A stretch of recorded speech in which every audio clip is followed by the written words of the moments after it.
আসসালামু আলাইকুম, চলে আসলাম আপনাদের মাঝে আরেকটা ভিডিও নিয়ে। ওই যে কালকে এই জায়গাটা প্লাস্টার করছি, তো কালকে ভিডিও করার সময় পাইনি, তাই আজকে আপনাদের দেখাচ্ছি। কথা আছে না, নিজের বুঝার বাপের থেকে বড়। এই যে দেখতে পাচ্ছেন, এই যে আমরা এই যে প্লাস্টারটা করছি, এই যে চৌকাঠ থেকে মিনিমাম 10 ইঞ্চি থেকে একটা পিঞ্জি বাড়াইছে।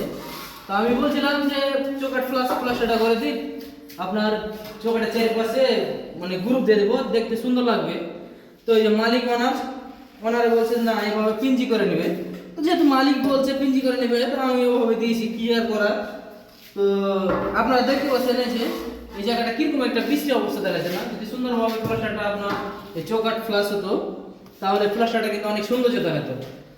তো আমার মতে, কিন্তু আপনারা বলেন যে আসলে এভাবে কোপড়াটা দেখালে বেশি ভালো লাগছে, না এটা ফ্লাশ করে যদি প্লাস্টারটা আমরা করতাম তাহলে ভালো লাগতো।